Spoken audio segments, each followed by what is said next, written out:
유도선 목사입니다. 오늘도 여러분과 함께 은혜 받게 돼서 기쁘고 반갑습니다. 오늘은 하나님의 구원 계획 39번째 시간으로 출애굽기 4장입니다. 내가 반드시 너와 함께 있으리라. 출애굽기 4장은 드디어 모세가 애굽으로 바로에게로 가는 그런 내용입니다. 하나님께서는 모세에게 이제 내가 너를 바로에게 보내어 내 백성 이스라엘을 애굽에서 인도하여 내리라 이렇게 명하십니다. 그러자 모세는 내가 누구이기에 바로에게 가며 저는 못합니다. 여러분, 이는 모세만이 못하는 건 아닙니다. 그 누구도 감당할 수 없는 것입니다. 그래 하나님께서는 내가 반드시 너와 함께 있으리라 이렇게 말씀합니다. 내가 반드시 너와 함께 있겠다는 말씀은 이 하나님의 구원 계획, 하나님의 나라 건설은 네가 하는 것이 아니라 내가 하는 것이다. 하나님이 하시는 것이다. 그런 말씀입니다. 너는 다만 내 종으로 내가 시키는 대로 그대로 순종하기만 하면 된다. 그런 뜻이 있는 겁니다. 이 점에서 우리는 창세기 3장 15절에서 말씀한 이제 원복음을 상기하게 됩니다. 죄가 들어오고 사망이 들어오자 하나님께서는 내가 할 것이다. 내가 여자의 우선을 통해서 내 머리를 상하게 할 것이다.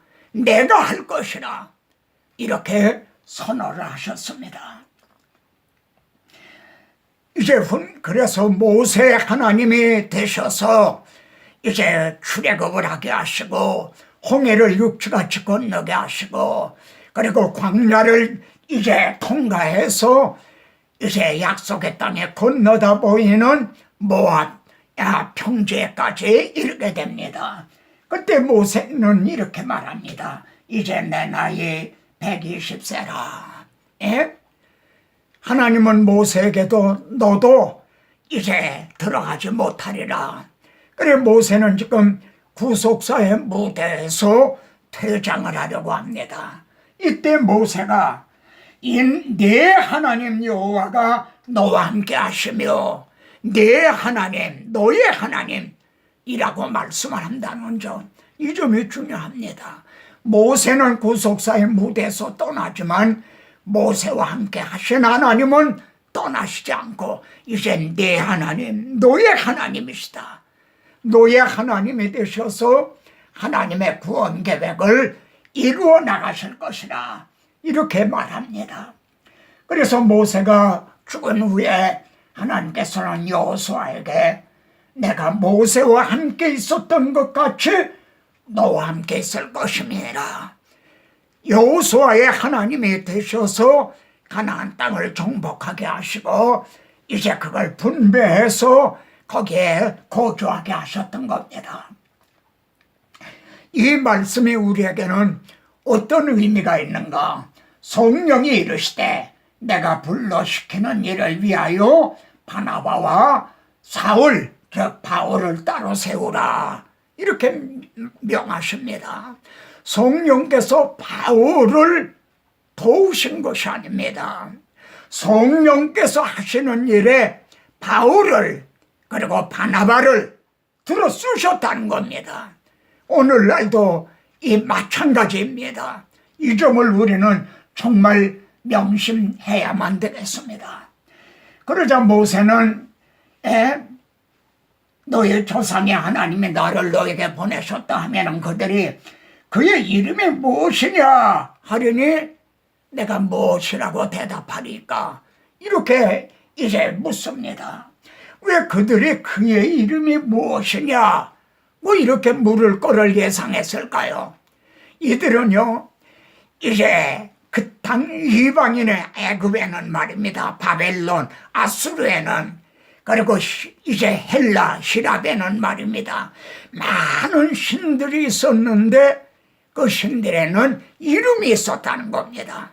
예를 들어 피로회복제로 마신다는 바카스도요, 사실 신화에 나오는 이름이 신의 이름이거든요. 이렇게 이름이 있단 말이에요. 그래서 그의 이름이 무엇이냐 이렇게 물을 거라는 겁니다. 참 이들이 창조주 하나님에 대한 유일신 사상을 갖지를 못하고 있었다는 것을 이렇게 나타냅니다. 이에 대해 하나님은 나는 스스로 있는 자니라. 좀 다시 말씀드리면요, 내게는 무슨 이름이 있는 게 아니다. 나는 스스로 있는 자니라. 그렇습니다. 천지 만물을 창조하신 창조주 하나님, 천지의 대주제가 되시는 하나님은 어떤 이름이 있는 하나님이 아니라 스스로 있는, 나는 스스로 있는 자이니라. 얼마나 합당한 말씀입니까? 모든 이제 만물은 다 피조물들입니다. 심지어 모래 한 알도 스스로 있지를 못합니다. 그러나 우리가 믿는 하나님은 나는 스스로 있는 자이니라. 그리고 하신 말씀이 아브라함의 하나님, 이삭의 하나님, 야곱의 하나님께서 나를 너에게 보내셨다 하라. 그러면은 저들은요, 그의 이름이 무엇이냐 하고 물을 것이 아니라 아브라함의 하나님, 이삭의 하나님, 야곱의 하나님에게 언약하신 언약의 하나님으로 그를 믿음으로 만족했어야만 하는 것입니다. 오늘 우리들도 마찬가지입니다. 그래서 여기에 바울이 헬라에 갔을 때 말이에요, 그 신들이 우상이 많았어요. 이름이 많아서 이름을 지어주다 보니까 더 이상 이름을 지을 수 없으니까 알지 못하는 신에게 하는 신도 있었다 이거예요. 예? 그래, 바울은 우주와 그 가운데 있는 만물을 지으신 하나님께서는 천주의 대주제자시다. 창조주 하나님이시다. 손으로 지은 존에 계시는 분이 아니다. 여러분, 손으로 지은 건물에 있는 건 우상입니다. 이름이 있는 거, 우상들에게는 이름이 있었습니다. 그러나 창조주 하나님은 나는 스스로 있는 자이니라.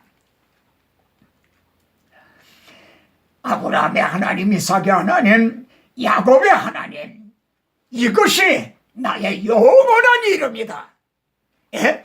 언약을 하시고 그 언약하신 것을 이루어 나가시는 하나님, 스스로 계신 하나님, 이것이 우리들이 대대로 기억해야 될 칭호, 하나님의 이름인 것입니다.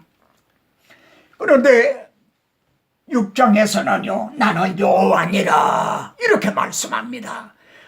그래서 우리는 하나님의 이름이 여호와, 야훼다 이렇게 말합니다. 그런데 이 말씀을 문맥으로 보면요, 너희를 속량하여 너희로 내 백성을 삼고 하신 구속, 속량과 결부되어 있다는 말씀입니다. 예?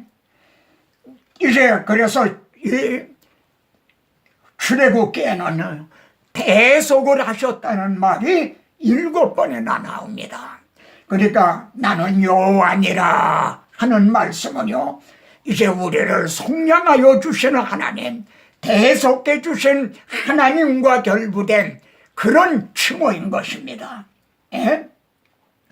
그래서 하나님께서는 아브라함, 이삭, 야곱에게는 전능의 하나님으로 나타났으나 나의 이름을 여호와로는 그들에게 알리지 아니하였다.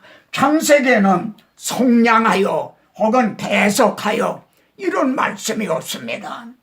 그러니까 이제 하나님이라는 말은 창조와 결부된 그런 칭호입니다.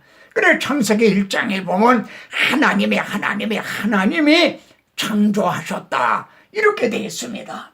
그런데 우리를 구속하여 자기 백성을 삼아주신 분은 여호와 하나님이시라는 말씀입니다. 이제 그러니까 모세는 또 변명합니다. 그러나 그들이 나를 믿지 아니하며 내 말을 듣지 아니하고 여호와께서 내게 나타나지 아니하셨다 하리이다. 그래서 하나님이 내 손에 있는 것이 무엇이냐? 지팡이니다. 그걸 던져라. 뱀이 되고 다시 집으니까 지팡이가 되고 네 손을 품에 넣으라. 나병이 생기고 다시 넣으라 하니까 나병이 깨끗해지고 이는 이 기사이적은 여호와께서 내게 나타나셨다는 그런 표징으로 증거로 주신 것이라는 점입니다. 이는 그들에게 아브라함의 하나님, 이삭의 하나님, 야곱의 하나님 여호와가 내게 나타난 줄을 믿게 하려 합니다. 예? 이제 믿게 하려는 표적이었던 것입니다. 이 점에서 말입니다. 또 이 모세는요, 나는 본래 말을 잘하지 못하는 자니이다. 입이 뻣뻣하고 혀가 둔한 자니이다. 하고 또 그래도 변명을 합니다. 그러니까 하나님은 이제 가라. 내가 네 입과 함께 있어서 할 말을 가르치리라. 그러십니다. 이 말씀을 대하면서 우리는 하나님께서 에레미야 선지자에게 내가 만일 헛된 것을 버리고 귀한 것을 말한다면 너는 내 입이 될 것이라 하신 말씀을 상기하게 되고 또 명심하게 됩니다. 하나님께서는 모세에게 이렇게 말씀하신 셈입니다. 내가 반드시 너와 함께 있으리라. 그리고 내가 내 입과 함께 있으리라. 그래도 부족합니까? 이 점에서 출애굽이 어떻게 해서 가능해졌는가를 생각하게 됩니다. 모세가 바로 앞에서 기사이적을 행함으로 출애굽을 하게 됐습니까? 모세가 바로 앞에 말을 잘해서 그래 설득을 해서 출애굽을 하게 되었습니까? 이 점에서 우리의 구원이 어떻게 돼서 가능해졌는가를 생각하게 됩니다. 복음서에는요, 주님께서 행하신 기사이적이 많이 있습니다. 예, 이 기사이적이 뭔가? 주님은 나사로의 무덤에서 돌을 옮겨 놓으라. 그리고 나사로야 나오라. 명하셨어요. 이렇게 하신 것은 아버지께서 나를 보내신 것을 그들로 믿게 하려 함이니라. 또 주님께서 예수님께서 말씀을 마치심에 무리들의 그의 가르치심에 놀라니 복음서에는 산상수훈, 탕자의 비유, 선한 사마리아 사람 등 정말 주옥 같은 말씀이 많이 있습니다. 그러나 우리가 그 말씀으로 구원을 얻은 것이 아닙니다.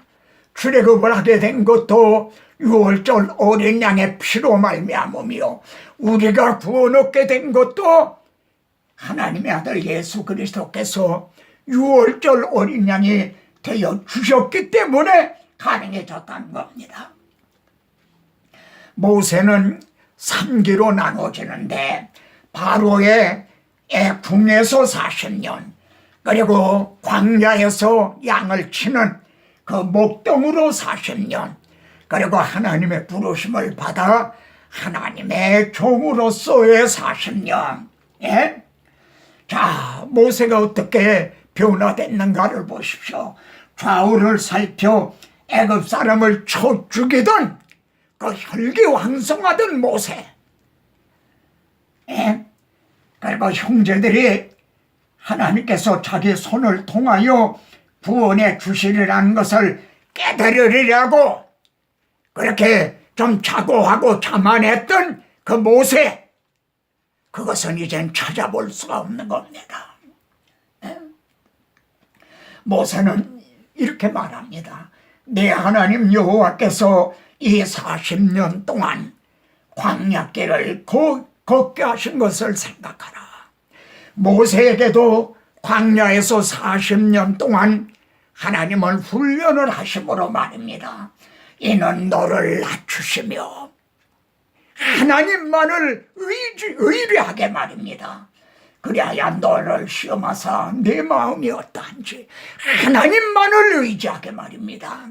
이렇게 모세를 가다듬어 세우셨을 후에 하나님의 족으로 이렇게 부르셨다는 겁니다.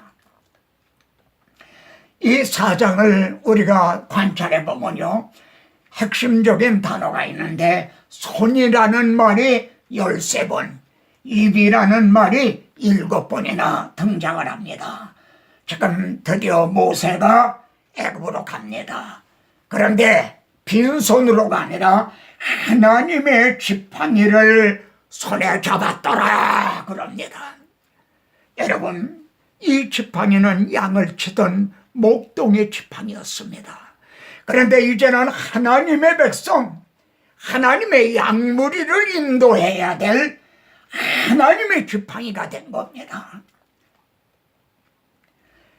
이 말씀이 우리에게는 어떻게 결부되는가? 주님은 계시록에서 이제 철장을 너에게 주겠다. 그래 너희가 이걸 가지고 너희를 대적하는 자들을 질그릇같이 부수리로다.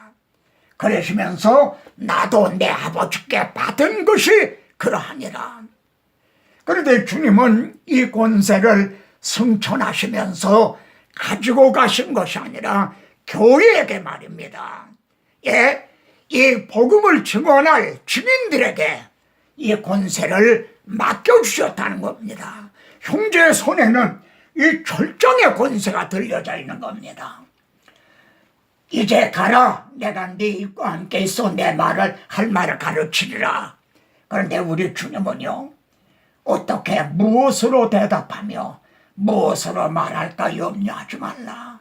마땅히 할 말을 성령이 곧 그때에 너희에게 가르치시리라. 이렇게 말씀합니다. 모세는 이제 구속사의 무대를 떠나면 즈음에 나와 같은 선지자 하나를 일으키시리니 하고 메시아에 대한 예언을 합니다.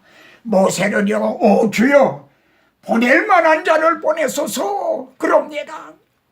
여러분, 여기서 생각하게 됩니다. 출애굽을 시키기 위해서는 하나님께서 모세를 보내셨습니다. 그런데 우리를 사탄의 노예에서 해방시키시기 위해서는 보내실 만한 자가 있으셨습니까? 예? 사람이 없음을 보시며 중보자가 없음을 이상히 여기시고 하나님과 우리 사이에 중보자가 없다는 겁니다. 그래서 자기 발로 스스로 구원을 베푸신 이것이 하나님의 구원 계획이고 복음이었던 겁니다. 자기 발로 스스로 구원을 베푸신 하나님이 내가 하리라고 하나님이 이루셨다는 겁니다. 하나님의 발이 누구에게 나타났습니까? 메시아 예언으로 유명한 이사야 53장에는 여호와의 발이 누구에게 나타났느냐? 바로 예수 그리스도에게 나타나신 겁니다. 그래야 우리는 다 양 같아서 그릇 행하여 각기 제 길로 갔거늘 여호와께서는 우리 모두의 죄악을 그에게 담당시키심으로 우리를 구속해 주심으로 우리의 죄를 대속해 주심으로 그래야 여호와 하나님이 되심으로 예, 우리를 구원해 주셨던 것입니다. 이제 모세와 함께 하셨던 하나님이 여호수아와 함께 하셨습니다. 바울과 함께 하셨던 주님, 주 성령은 그리스도는 어제나 오늘이나 영원토록 동일하십니다. 형제와 함께 하십니다. 모세에게 말씀을 주셨던 하나님, 바울의 입에 복음을 주셨던 하나님, 그 성령께서는 이제 형제의 입에다가 말씀을 주시고 너는 내 증인이 되리라, 너는 내 입이 되리라 하셨습니다. 모세의 손에 하나님의 지팡이를 이제 주셨던 하나님이 만국을 다스릴 권세를 주리니 그가 철장을 가지고 저희를 다스려 질그릇과 같이 깨뜨리려 부수리라 하십니다. 그래도 나는 못하겠습니까? 할 것입니다. 할 것입니까? 하나님을 이렇게 스스로 계신 하나님이 이루어주신 하나님을 찬양하십시다. 감사하십시다. 아멘. 형제도 아멘입니까? 저도 진심으로 아멘입니다. 다음 시간에 또 뵙겠습니다.